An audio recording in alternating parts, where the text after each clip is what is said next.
Tadi kan ada penindakan yang dilakukan ke pengusaha atau distributornya. Kalau misalnya kemudian ditemukan begitu, apakah ini satu kali langsung ditindak atau sempat ada pengarahan dulu atau seperti apa Mbak Abigail? Padahal kalau ngerti dendanya itu lebih mahal dari penjualannya seperti itu. Kenapa kok Sragen mendapatkan DBHCHT? Karena memang di awal Sragen ini memiliki lahan tembakau yang memang cukup luas.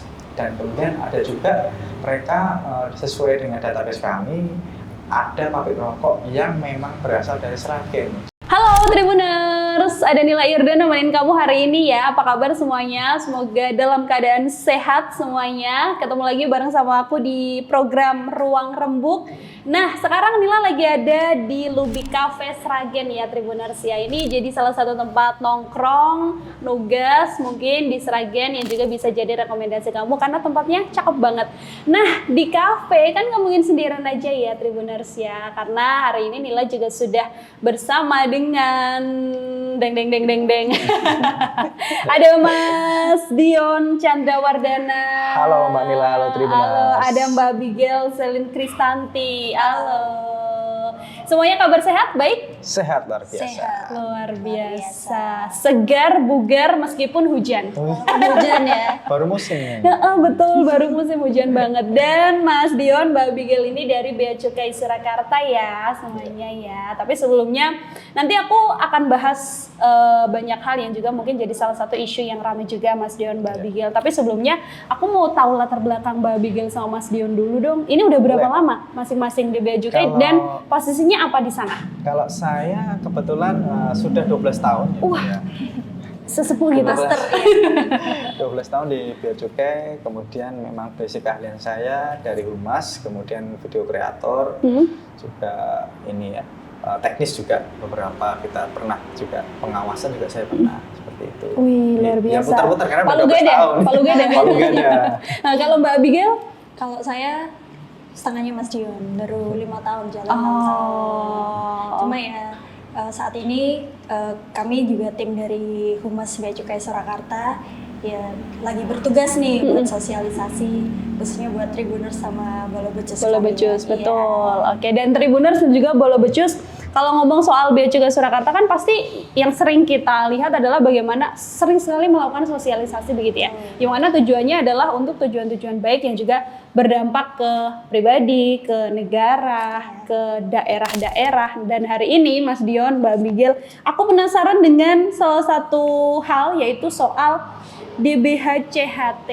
Nah, ini takut keblibet kalau nyebutnya ya, DBHCHT gitu kan. Ini mungkin boleh dijelasin dulu. Nanti juga akan jadi bahasan panjang kita nih di nongkrong kita hari ini. Kayak gimana Mas Dion? Siap. Jadi gini Mbak, kita di sini kenapa adanya DBHCHT, dana bagi hasil cukai hasil tembakau? Karena memang dana ini adalah dana yang memang disediakan pemerintah berasal dari cukai yang diterima negara dari masyarakat. Nah, berupa apa? Banyak. Jadi kayak penjualan rokok, kemudian itu tuh semua kegiatan masuk ke APBN. Yang tentunya di APBN nanti ada porsi tersendiri atas kena cukai dikembalikan kembali ke masyarakat. Nah, sebesar berapa? Tentunya dari 3% dari total penerimaan cukai.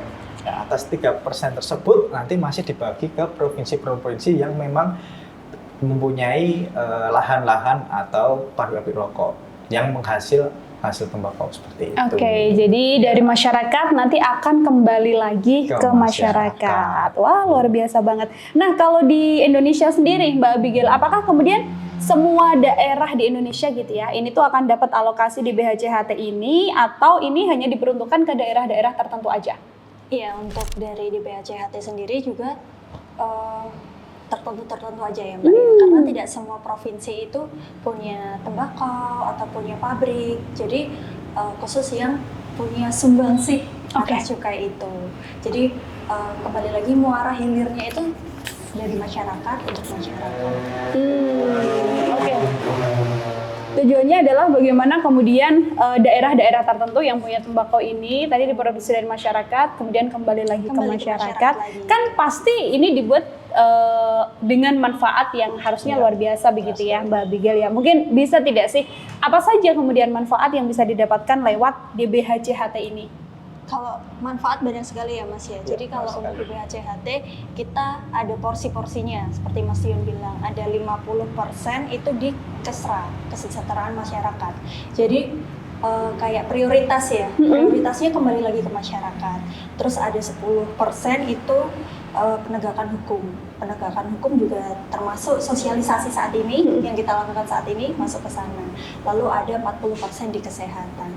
Jadi ya kalau bisa dibilang 90%-nya itu untuk masyarakat, lalu 10%-nya itu untuk Gakum begitu. Jadi memang dan program-programnya bervariasi, nggak cuma sosialisasi, ada juga dari bidang kesehatan, juga ada. Misal Mbak pernah lihat ambulan, terus dengan dana DBHCHT itu juga dari hasil dari cukai, lalu diberikan DBHCHT dan dikembalikan ke Pemda terkait. Oh. Realisasinya itu macam-macam gitu. Dan bahkan dari hal yang kecil-kecil aja itu Iya. juga bisa ya Mbak Iya. Bigel ya. Oh, luar biasa banget. Ini manfaat yang kemudian bisa didapatkan. Nah, tapi kalau misalnya kita bahas di BHCHT kan ada koordinasi ya Mas Dion ya antara Bea Cukai sendiri. Dalam hal ini kita ngobrol Bea Cukai Surakarta dengan daerah-daerah terkait. Siap. Apakah dengan Sragen tempat kita nongkrong sekarang juga ada hal yang sama? Tentunya Mbak, jadi kenapa kok Bea Cukai dan istilahnya Kabupaten Sragen ini kok ada koordinasi? Karena memang tadi salah satunya adalah dana DBHCHT ini memang dianggarkan salah satunya ke Kabupaten Sragen. Yang dimana kenapa kok Sragen mendapatkan DBHCHT? Karena memang di awal Sragen ini memiliki lahan tembakau yang memang cukup luas. Dan kemudian ada juga mereka sesuai dengan database kami, ada pabrik rokok yang memang berasal dari Sragen. Jadi tadi kalau dikatakan bahwa pertanyaan Mbak Nila tadi, memang seperti apa sih yang mendapatkan DBHCHT? Ya memang daerah-daerah yang memiliki lahan tembakau, kemudian memiliki pabrik rokok. Lah, misal kenapa kok kebanyakannya yang mendapatkan di Jawa? Karena memang kalau di luar Jawa identik dengan komoditas yang lain kayak sawit. Lah sawit tentunya DBH sawit. Jadi memang berbeda-beda. Kalau di Jawa memang terkenalnya budaya dari dulu adalah tembakau. Makanya di mana DBHCHT ini khususnya Sragen itu mendapatkan ini ya DBHCHT. Dan Sragen pun memiliki 4 pabrik NPPK yang memiliki NPPKC di tempat kami seperti itu. Oke, ada cukup banyak juga ya Mas Cukup Dion ya banyak. berarti ya. Terus itu kalau untuk koordinasinya Siap. seperti apa antara Bea Untuk Cukai? koordinasi kami tentunya gini, dari hasil penerimaan cukai kami dari Sragen, kami laporkan ke pusat dan nanti dari pusat kan nanti mendapatkan porsi-porsi. Lah, kebetulan Sragen di tahun 2025 ini bisa mendapatkan 18 miliaran untuk keseluruhan yang nanti sudah dibagi info dari Mbak Afi tadi dibagi 50 sama 10%. Dan tentunya kami berkoordinasi dengan pemerintah daerah Sragen khususnya nih Kominfo untuk mengadakan acara sosialisasi seperti hari ini, podcast, kemudian ada radio, kemudian ada event-event ya yang untuk sekarang event memang kami batasi karena memang sudah kami alihkan untuk kegiatan penegakan hukum seperti itu. Langsung ke penegakan hukumnya ya, Benar berarti sekali. udah langsung tindakannya nih, Tindakan. udah waktunya ke tindakan ya Siap, Mas Dion, benar Mbak sekali. Bigel. Ini kan pelaksanaannya pasti nggak yang akan mulus-mulus aja dong, Benar pasti sekali. ada kendala, ada tantangan terbesar juga. Kemudian apa yang menjadi tantangan terbesar Mbak Bigel? Lalu bagaimana cara menghadapi tantangan ini dalam proses DBHCHT ini? Ya kalau tantangan dari Bea Cukai dengan Pemda kayaknya lebih ke lapangan ya. Kita ada namanya operasi bersama. Nah mungkin saat ada di lapangan terus kebetulan nih menemukan penjual yang resisten atau terindikasi menjual rokok ilegal terus sikapnya resisten, itu menjadi tantangan. Bagaimana kita sebagai citra institusi mungkin ya, bagaimana kita melayani tapi juga ada pengawasan. Nah seperti Bea Cukai sendiri kantornya aja namanya kantor pengawasan dan pelayanan. Jadi kayak pengawasan tapi juga harus melayani gitu. Jadi bagaimana kita mendedikasikannya diri kita itu gimana di lapangan gitu. Cuma ya selama ini ada lagi nggak Mas kira-kira? Untuk kendala Mas, Mbak, terkait koordinasi tidak ada kendala. Namun biasanya kita lebih ke ini. Jadi misalkan nih, ini kan baru banyak hujan ya Mbak ya. Iya. Hujan seperti tadi kita sudah membuat event misalkan apa hujan. Tentunya kan nanti masyarakat kan nggak banyak yang datang atau seperti apa seperti itu. Jadi sosialisasi kita maksimalkan, misalkan ada hujan gitu ya banyak yang nggak datang. Dan juga kita susahnya itu kayak misalnya nih kita di warung-warung itu juga banyak generasi-generasi yang kita sudah sosialisasikan melalui kemarin-kemarin ya, itu event, kemudian kayak kegiatan budaya, itu ternyata banyak yang masyarakat itu sudah paham, namun masih melakukan penjualan rokok ilegal. Nah, itu yang kami sesalkan, itu kendala ya, itu salah satu. Cuman ya memang porsinya nggak sebanyak yang sudah membeli rokok legal, hanya sebagian kecil, dan itu pun alasannya juga untuk menyambung hidup seperti itu. Dan padahal kalau ngerti dendanya itu lebih mahal dari penjualannya seperti itu, Mbak.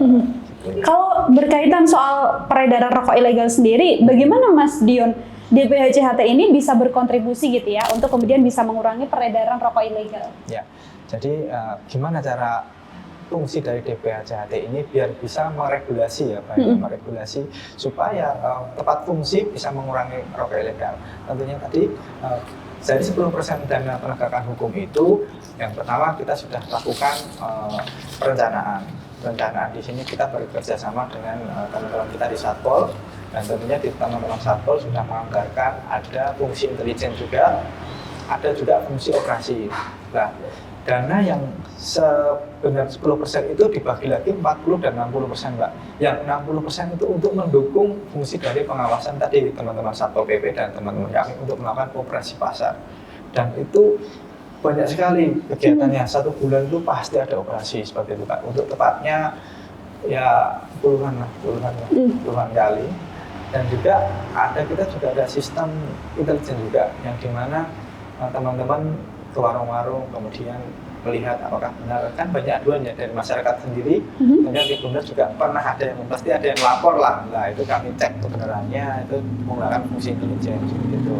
Nah, untuk fungsi sosialisasi kami juga ada. Kenapa? Dampaknya apa nih ke rokok ilegal? Karena dengan adanya sosialisasi, tentunya masyarakat yang sekarang banyak oleh generasi muda ya, untuk istilahnya hazard tembakau ini lebih paham. Dan dia pasti, oh ternyata rokok ini seperti ini, nggak legalnya gitu. Karena sebelumnya nggak tahu jadi tahu. Dan tentunya secara survei peredaran rokok itu berkurang, Mbak. Ya, berkurang dan juga ada dampak di sini. Kita bisa tahu dari mana? Karena penegakan hukum yang kami tangkap itu bukan malah banyak pembelinya, malah penjualnya aja. Dan kalau penjual kita tanya ya belum tentu laku sebenarnya, dititipi gitu. Jadi penjual itu hanya dititipi, dia belum dapat keuntungan banyak kan. Karena sudah tertangkap basah ya, kalau dari penjual tersebut bisa menunjukkan dari ininya penjualnya distributor, ya kami tangkap distributornya bukan penjualnya. Namun kalau tidak bisa menunjukkan, ada denda. Kami ada namanya sistem ultimatum remedium. Jadi denda cukai yang kami kenakan pada pedagang yang memang baru pertama kali penjual rokok ilegal seperti itu. Ya buat inilah istilahnya biar nggak yang penyidikan langsung seperti itu. Karena kami sebenarnya secara aturan undang-undang langsung kami lakukan penyidikan, dan penyidikan itu membutuhkan waktu yang cukup lama. Agak lega sih tadi aku dengarnya Mas Dion, karena ternyata sudah mulai aware ya Mbak Bigel ya Mas Dion ya, untuk masyarakat agar tidak membeli rokok ilegal sendiri. Nah, tadi kan ada penindakan yang dilakukan ke pengusaha atau distributornya. Kalau misalnya kemudian ditemukan begitu, apakah ini satu kali langsung ditindak atau sempat ada pengarahan dulu atau seperti apa Mbak Bigel ketika menemukan dalam operasi lapangan begitu ya, kalau ada penjual atau mungkin yang mendapati bahwa dia masih menjual rokok ilegal? Ya, kalau untuk pertama kali seperti yang dibilang Mas Dion ya, kita pakai UR dulu, metode UR dulu. Dan misalnya itu seperti efek jera gitu loh. Jadi kayak sudah disanksi sama bea cukai, oke selanjutnya udah enggak lagi. Soalnya pasti tujuannya itu biasanya pedagang-pedagang kecil. Pedagang-pedagang kecil yang cuma dititipin dan ingin mengambil untung yang sebenarnya tidak seberapa. Cuma malah ketika ketahuan nih sama petugas malah harus membayar sanksi. Nah, setelah itu kan mendapat efek jera. Lalu selanjutnya apabila petugas menemukan lagi di tempat itu menjual, nah itu baru kita kenakan. Nah, kenakannya itu kalau di Undang-Undang Cukai itu men-state-nya itu setiap orang. Jadi setiap orang yang menyerahkan, menjual, menyediakan BKC yang ilegal itu ada hukumannya, yaitu pidana minimal 1 tahun sampai 5 tahun dan sanksi dendanya administrasinya itu 3 kali nilai cukai. Nah, kalau 3 kali nilai cukai kan memang sebenarnya kalau ditemukan 1 slop udah dikali 3 kali nilai cukai udah lumayan. Tapi kalau misalnya petugas menemukannya 1 kardus, 1 koli, nah itu bukannya kita mau untung, malah kita membayar kerugian, malah lebih rugi gitu jatuhnya. Itu tidak hanya kemudian ke masyarakatnya aja berarti ya Mbak Abigail ya, karena ke penjualnya kalau mungkin harus dapat sanksi, harus dapat denda ya mau tidak mau, karena kan sudah dijelaskan, sudah ada sosialisasi. Sudah ada sosialisasi. Tapi kemudian tetap melakukan penjualan rokok ilegal. Kalau di Sragen sendiri, Mas Dion, ini kan tadi DPHCHT juga berkaitan sama daerah-daerah untuk dari masyarakat kembali ke masyarakatnya lagi. Kan tidak hanya kemudian Bea Cukai yang berperan dalam hal sosialisasi, menegakkan ini begitu, tapi kan pemerintah daerah dalam hal ini mungkin di Sragen kan juga punya peran yang cukup besar begitu. Seperti apa Mas Dion? Jadi begini Mbak, dari fungsi pembahasan dulu ya Mbak ya, saya jelaskan dari fungsi pembahasan kita ada namanya RKP atau Rencana Kerja Pemerintah, yang di situ kita membagi. Jadi dana yang kita kasih ke teman-teman di pemerintah daerah yang sudah dialokasikan itu nanti sama pemerintah daerah tersebut nanti dialuskan ke dinas-dinas terkait. Contohnya ada bidang perekonomian, bidang kominfo, bidang laki kesehatan, dan juga bidang misalkan pertanian, dan juga kementerian misalkan dinas sosial seperti itu. Jadi dana-dana yang sudah dimasukkan ya, dianggarkan itu nanti baru istilahnya dilakukan output. Nah, outputnya seperti apa? Contoh nih, yang kalau kominfo kan jelas radio, podcast, kemudian ada baliho.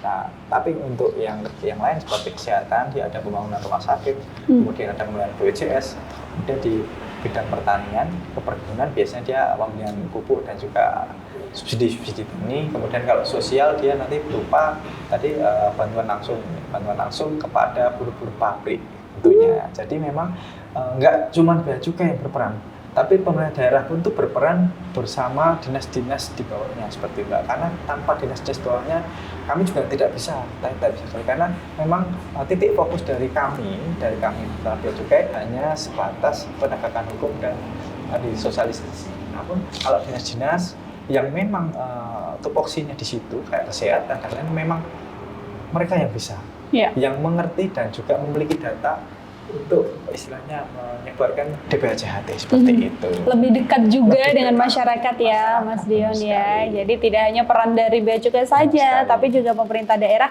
pun juga yang paling utama adalah peran serta masyarakat untuk sama-sama mensukseskan hal ini. Ini kalau di Sragen seperti apa jumlah pabrik rokoknya Mas Dion, atau mungkin Mbak Abigail bisa menjelaskan. Lalu bagaimana kontribusi begitu ya dan juga penerimaannya yang bisa dilakukan?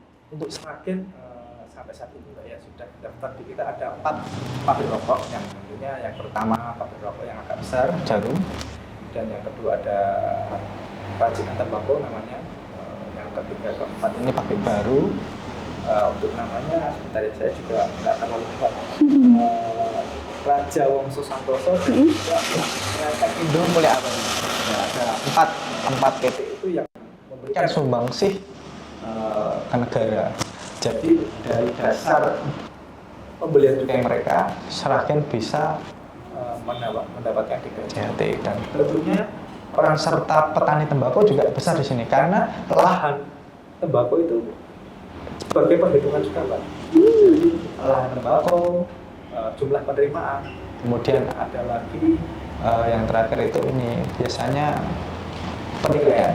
Jadi kita juga menilai apakah dana yang diberikan kepada kita ini sudah efektif dan efisien. Itu ada indikatornya, dan nanti dari penilaian itu juga mendapatkan istilahnya misal buat tahun depan berapa seperti itu. Jadi ada unsur-unsur lagi seperti itu. Jadi kenapa kok Sragen bisa mendapatkan 18 miliar yang memang dari perhitungan tadi, kalkulasi tadi memang wajar mendapat 18 miliar. Tentunya Sragen termasuk besar daripada daerah-daerah yang memang tidak memiliki lahan atau tidak memiliki NWKC atau pabrik rokok seperti itu. Oh, termasuk salah satu daerah yang juga cukup besar ya, Ya, Mbak Bigal, benar Mas Dion ya. sekali. Ada 4 tadi berarti yang besar, tapi kan mungkin ada beberapa orang yang bisa tidak ya kalau misalnya harus mendirikan pabrik begitu, bagi pengusaha yang mungkin ingin mendirikan pabrik di wilayah Sragen sendiri. Mbak Abigail ada syarat tidak sih yang kemudian atau ketentuan khusus begitu yang harus dilakukan? Ya, untuk pengusaha-pengusaha rokok yang ingin melegalkan usahanya, itu kalau tagline di Bea Cukai kita punya tagline legal itu mudah. Legal itu mudah. Legal itu mudah. Jadi mau melegalkan usahanya itu sangat mudah sekali. Yang penting punya lahan minimal 200 meter persegi. Nah, ketika sudah punya 200 meter persegi, tinggal mengurus NIB. Ketika punya NIB, langsung saja ke Bea Cukai mengurus NPWPKC atau nomor pokok pengusaha barang kena cukai. Nah, setelah memiliki itu, jangan khawatir bahwa pelayanan di Bea Cukai semuanya tidak dipungut biaya. Jangan takut Bapak Ibu di luar sana, semisal mau mendaftarkan usahanya dan tidak perlu sigaret mesin gitu ya Mas ya, bisa bervariasi mau kobot atau rokok daun itu atau cerutu silakan gitu. Jadi tidak perlu harus modern dulu begitu, atau malah yang UMKM seperti ini yang menyerap tenaga kerja di sekitarnya itu yang malah kita dukung. Oke, dan tadi catatannya tidak dipungut biaya alias 0 rupiah ya. Dan kalau misalnya mau butuh informasi soal bagaimana mendirikan usaha begitu ya, informasi lengkapnya, ini kalau misalnya mau menghubungi Bea Cukai bisa harus langsung datang atau juga bisa melalui WhatsApp atau mungkin melalui akun sosial medianya Mas Dion atau Mbak Abigail. Ya, kalau mau langsung datang kita dengan senang hati ya, nanti bisa langsung di asistensi sendiri nih sama Mas Dion. Akan ada asistensi tentunya dari Bea Cukai Surakarta dan tentunya dari proses asistensi sampai pelayanan sampai penerbitan itu tidak ada biaya sama sekali.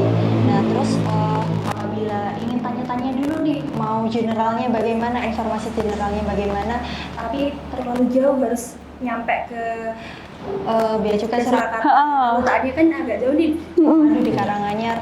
Nah, itu bisa menghubungi akun Instagram kita di @beacukai Surakarta atau WhatsApp Humas kita punya WhatsApp Humas Mbak, itu ada di 089 69 80 50 ribu per kali.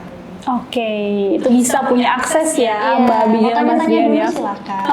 Jadi apapun informasi yang kepengen ditahui sama Tribuners ini bisa lewat sosial media ataupun juga bisa lewat WhatsApp tadi ya. Kayak gitu. Oke, Mbak Abigail, Mas Dion, terakhir dari aku ini kan juga udah cukup lama tadi 12 tahun, 6 tahun di Bea Cukai, kan punya harapan besar begitu ya, bagaimana kemudian program-program yang dijalankan oleh Bea Cukai ini bisa bermanfaat, pun juga di daerah-daerah juga bisa mendapatkan hasil tadi dari masyarakat, kembali lagi ke masyarakat. Sebagai closing statement juga dari Mas Dion, pertama habis itu Mbak Abigail, apa yang ingin disampaikan harapan besar Mas Dion? Tentunya para Tribuners dan juga warga Sragen, kami sangat berterima kasih sebelumnya sudah membeli rokok-rokok yang legal, dan tentunya terima kasih juga atas laporan-laporan yang banyak ke Bea Cukai Surakarta sebagai ini ya, perbaikan kami, kami ada salah dan yang lainnya, dan juga kami sangat berterima kasih karena warga Sragen ini tentunya banyak yang concern juga ternyata tentang tetangga-tetangga yang menjual rokok-rokok ilegal. Jadi kami banyak menerima masukan-masukan dan juga banyak komen-komen terkait rokok ilegal ini, dan banyak sudah kami tidak lanjuti dan kami istilahnya kami selesaikan. Ada yang mengikuti penggunaan R, juga ada juga yang beberapa info yang ternyata mendapatkan jalur istilahnya di sini yang memiliki gudang rokok atau seperti itu. Dan tentunya lebih banyak juga kami berkoordinasi dengan Satpol PP yang tentunya tidak habis capeknya. Kami diberikan info juga terkait rokok ilegal ini, terkait peredaran dan juga warung-warung di mana yang memang tentunya di warung-warung tersebut memiliki rokok ilegal. Harapan kami tetap konsisten, warga Sragen dan Tribuner untuk menjaga negara Indonesia ini tanpa adanya rokok yang ilegal. Oke, dari Mbak Abigail ada yang ditambahin? Ya, untuk dari saya sendiri punya harapan Bea Cukai Surakarta menghimbau khususnya kepada warga Sragen ya untuk semakin waspada dan sadar atas tidak membeli rokok ilegal dan tidak memperjualbelikan rokok ilegal. Nah, apabila Tribuners dan Bolo Becus di luar sana kebetulan nih ketemu sama rokok ilegal, terus bingung, saya harus bagaimana? Nah, itu bisa langsung menghubungi atau melaporkannya ke Satpol PP terdekat, dan Satpol PP terdekat pun juga akan langsung melaporkan pada Bea Cukai dan akan segera ditindaklanjuti. Dan misalnya takut kalau melaporkan, tenang saja bahwa kerahasiaannya akan kami jaga dan kami lindungi.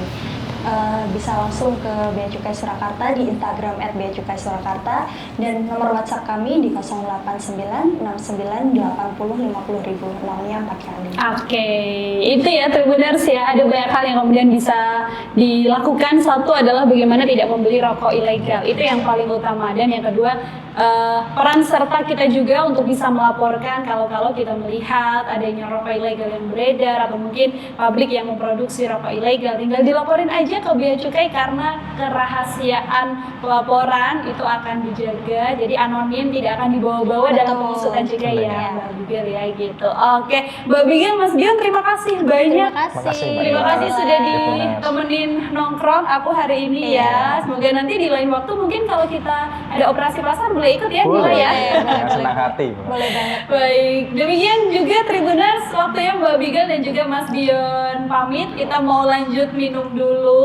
Jadi terima kasih sudah menyaksikan. Jangan lupa juga untuk datang gitu ya kalau misalnya kepengen ngopi di sini di Lubi Cafe, dan yang pastinya ada banyak hal lain yang juga bisa kamu lakukan sambil nongkrong dan sebagainya. Jadi waktunya Nila buat pamit dulu. Terima kasih banyak ya Bolo Becus dan juga Tribuners sudah mau bersamai aku. Sampai jumpa, bye-bye. Bye.